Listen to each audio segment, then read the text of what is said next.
Hi, it's Charlie with Boxing Focus. Let's talk Tyson Fury and Dereck Chisora. I'm quite a big fan of both fighters. Been watching most of their fights the last 3 or 4 years. I thought people used to be extremely hard on Tyson Fury. I thought he did well in a lot of his fights where people were giving him a lot of criticism. I thought a lot of the criticism of him was either unfounded or coming from this kind of, because he is a little bit ungainly. He does have a bit of an odd body shape. Some of it I thought came down to that. Dereck Chisora, again, a fighter I was a big fan of. I did put a slightly mortifying video on YouTube called 10 Reasons Hay Won't Knock Dereck Chisora Out. And that worked out well. But again, I thought that, I think he's coming for a lot of unfair criticism as well. I thought that Hay Chisora fight was a lot closer than people realised. Chisora, you can see that Chisora, every time it comes up, he says that he made mistakes in that fight, and he did. He started reaching. Basically he lost the first 4 rounds. Even though he was in it, he lost the first 4 rounds, and in the 5th round, he started going looking for Hay, and he was reaching with his punches, and he was leaving himself wide open, which is a terrible idea against the speed, a very, very fast fighter like David Hay, who just bounces out and comes straight back with a shot as soon as he sees a gap. And he did it several times. He reached several times before Hay picked the shots that started doing the damage. But in the interviews afterwards, Hay was gassed. He was, you're talking like 10 minutes after the fight, and he's still gasping for air. Hay's a very big, muscular, athletic guy, and he needs a lot of oxygen. And Chisora was doing the right thing for the first 4 rounds, which was pushing forward and making Hay work. And he was having spots of success of his own, and he just needed to be patient in that fight. His chance was going to come towards the end of the fight, but he wasn't. He was impatient, and it cost him. And even then, I think he was unlucky. The loud crowd meant that the referee hadn't heard the 10-second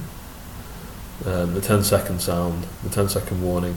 I mean, the round was over basically when he waved the fight off.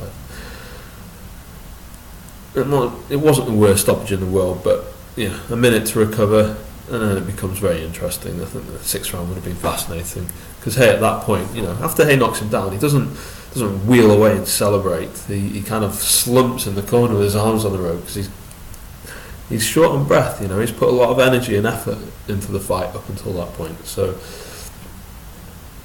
if you look at Chisora's career, so he knocked out by Hay. That's the only really decisive loss. Well, Vitaly Klitschko was, there was no disputing the victory. Hellenius, I thought Chisora won that fight. Many people do. That was a bit of a hometown decision. Then the other loss is to Tyson Fury. Chisora was that was a bit of an embarrassing moment for British boxing. Chisora was so fat going into that fight.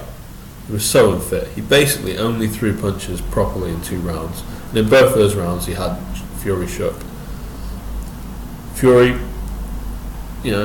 early in his career, inexperienced, younger. He wasn't as thick and as solid now, and he wasn't as well built as he is now. So he's also in much better condition. So the conditioning side of it, it's not one way. But I feel, technically, as a fighter, the conditioning means that we will see Chisora fighting all 12 rounds. But the biggest difference for me is, technically as fighters, the difference between Dereck Chisora then and now. I think he's improved an awful lot more than Tyson Fury has.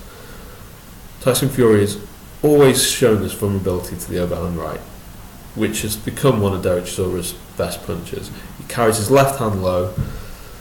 He relies on his reactions to get out of the way. He likes to come forward. He doesn't like to sit back like Vladimir Klitschko. He doesn't make himself that hard to find. And he's been dropped more than once, and it just, I know Steve Cunningham was fast, but there was another guy who dropped him, I forget now, who wasn't fast at all, just, some American fringe fighter, almost journeyman. I can see Chisora dropping Fury in this fight with a big right. I really can. And whilst I think Fury will be tough enough to get up from it, I think it's going to be a long night for Tyson Fury. But on the flip side, Chisora, whilst he's pretty good defensively and he's got a good chin, he's also not the hardest one to hit either. There was a moment against Malik Scott where Malik Scott threw a nice little crisp combination. I think all 3 shots landed and an uppercut hook, and you saw Chisora's head do a funny dance, and he had to take a few steps back, backward in order to get his balance back. So if you look at the condition that Tyson Fury's in now, and this will be the best conditioning we've seen on Tyson Fury. He does look like he's been training super hard. He's very, very motivated. He may well land a punch on Dereck Chisora that will hurt Chisora badly, and that wouldn't surprise me at all. Saying that, I expect the fight to go the distance, and I expect Chisora to win, because I think he will work harder than Tyson Fury. I think Fury will be looking for a bit of a war, and he'll tire himself out in the process. And even though he's shown that he can dig deep, he's been digging deep against guys that have not been targeting his body, that have not been landing heavy shots. I think we'll see him struggle and be tired and lose his coordination in the later rounds. So I think Chisora gets one back over Tyson Fury, because I think Chisora's fought a high level of opposition. He's improved more as a fighter, and he has the fitness in his favour. I think there's a bigger difference between his conditioning in that first fight and now than there is. Still a difference for Fury, but I think with Fury it's more strength, which gives him, means that he may well be able to hurt Chisora, because he couldn't hurt him in the first fight. I think he'll have that in his arsenal in this fight. I think we'll see Chisora backpedaling on more than one occasion. But can Tyson Fury finish the job? I think if he can't, he struggles to get a decision, because I think Chisora will outwork him and push him back. So this is Charlie with Boxing Focus. Let me know what you think. I'm really looking forward to that fight, actually. It should be a cracking one. Anyway, let me know.